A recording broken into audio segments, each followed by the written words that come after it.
kambingan, dahil ipapakita ko sa inyo na ang damo ngayon ay tuyong-tuyo na. Kawawa na po yung mga kambing. At isi-share ko po sa inyo na kailangan po ang kambingan ay hindi lang po basta-basta na basta lang natin matabas yung mga damo, basta lang natin tapos hayaan na natin yung mga kambing, kasi ang kambing naman sasabihin natin, ang kambing naman ay nakakadilihin siya yan ng kanila. Hindi po, kailangan po ay ayusin natin ang ating kambingan para po gaganda yung mga damo na tumubo. So ngayon po ay papakita ko sa inyo, ito po ay kailangan tatanggalin yung mga tinabasan pong ito. Kasi ito po, may mga tumutubo kasi pumatak po yung ulan. Yan. Kung hindi po natin kukunin ito, ay hindi po gaganda, kukunti ang tumutubo. Pero pag ito po ay malinis at atin po natanggal, so ibig sabihin marami pa pong mga tumubo dito dapat. Kaya kailangan ito po ay ating lilinisan.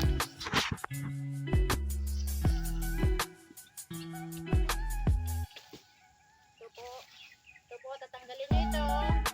Kailangan mo talaga magtsatsaga po kayo. Ha? Pagkalaykay. Kasi kung hindi po, ay hindi natin makikita yung mga damo. Namamatay po sila pagka hindi po tinanggal yung mga tuyong damo. Kaya masarap po dito sa bukid. Simple lang ang buhay natin dito. Yan.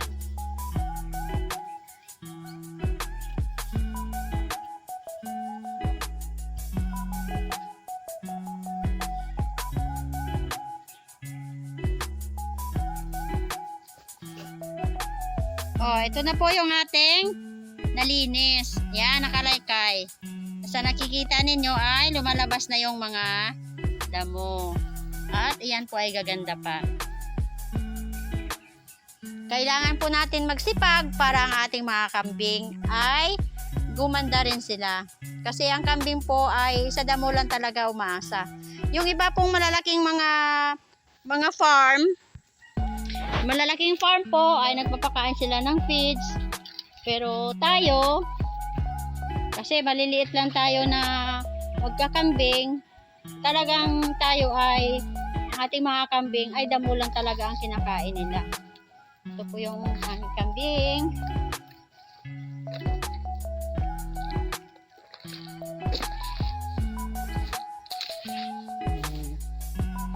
Yan sila. Yun.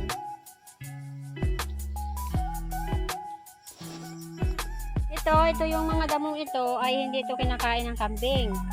Ayan, ang dami nila. So ito ay hindi natin tatanggalin natin to kasi hindi naman kinakain ng kambing. Yan, ito tulad nito, magubat na. Hindi naman kinakain ng kambing ito. Kaya ito ay ating lilinisin. Yung mga hindi kinakain ng kambing, kailangan ho ating tatanggalin para sibulan ng damo yung mga nasa ilalim. Kasi pag malilom, hindi po siya sisibulan. Ito, yung punong itong malaki, hindi rin ito kinakain ng kambing. Kaya atin din po itong ipapahukay para gumanda po yung kambingan.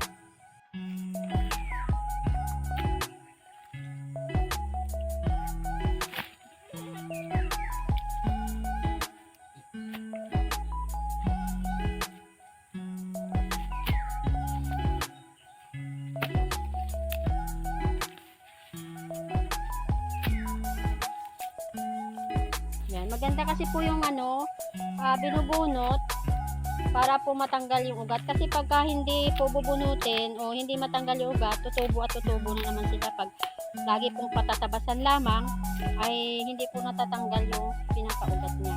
Kaya kailangan po talaga ay hinuhukay.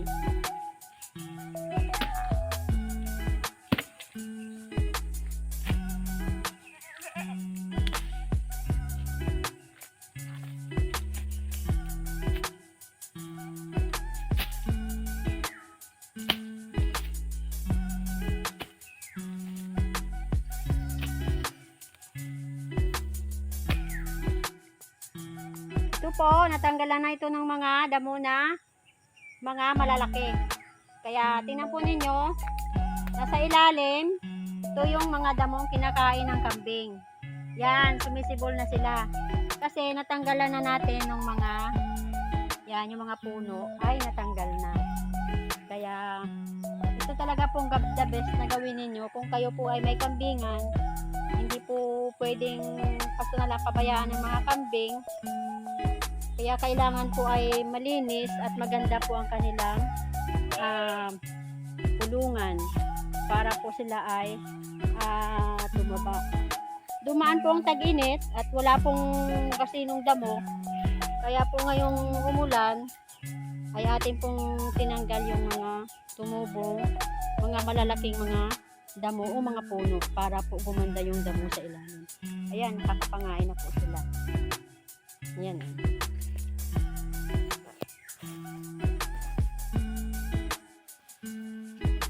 Ito na yung aking mga kambing.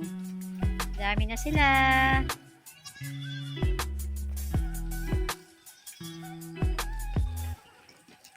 Sa hapon, kinukumpayan lang sila ngayon kasi wala ngayon masyadong damo pa kasi kauulan lang. Kaya kailangan sa hapon ay kukumpayan lang sila.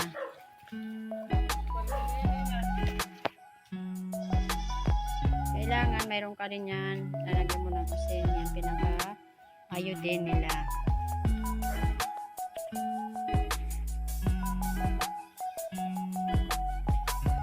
Kailangan malinis ang kambingan para hindi magkasakit ang mga kambing. Malalim, malinis. Kahit na hindi masyado malaki ang bahay ng mga kambing mo, okay lang yun. Basta kailangan sila ay alaga at laging malinis ang kanilang bahay. Ito ay para doon sa bagong anak. Nakabukod sadya yung mga may anak. Dito yung mga may sakit. Yan. Nagdagdag tayo dito ng isa pang bahay nila kasi madami na sila eh. Kaya nagdagdag tayo dito at gagawa po tayo ng kanilang bahay, yung may kwarto-kwarto. Yan. Kasi nakikita din namin sa aming nanood din kami sa ibang sa YouTube para makakuha kami ng mga teknik tapos ng mga konting kaalaman kung paano pag-aalaga ng kambing. Kaya gumawa rin po kami nito. Ito po, tatlo siyang pitak. Dito po ilalagay yung halimbawa yun nga may mga sakit tapos mga bagong anak, yung mga sipon-sipon, kailangan ibubukod dito para hindi sila magkahawa-hawa. At kami po ay nagbakod po tayo ng kaunti lamang space. Yan, nagbakod po kami. Yan. Bukod dito, bukod doon sa labas. Para sa umaga, yung mga kambing, maliit lang to. Yung mga kambing ay hindi agad-agad sila lumalabas sa umaga. Kasi dati, hindi kami gumawa ng ganito. So, ang aming kambing, minsan, bakit lagi kaya nagtatae yung kambing? Yun nga pala, totoo pala yung sa YouTube. Dun sa ibang mga vlogger na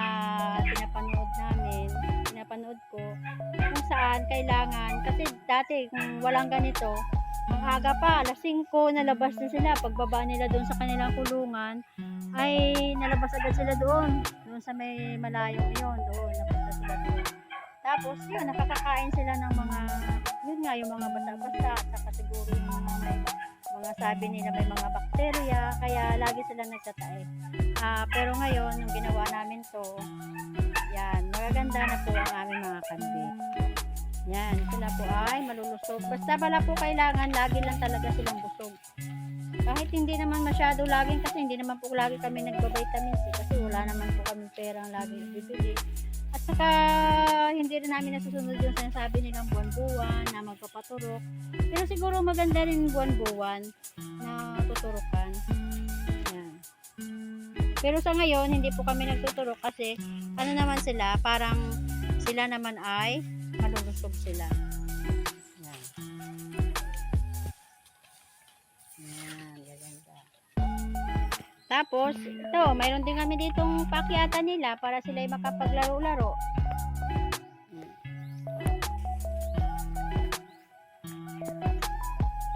Yun, yung bagong anak.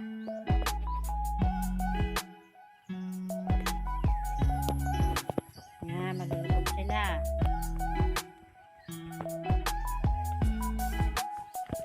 Hope you like my videos for today. Thank you for watching.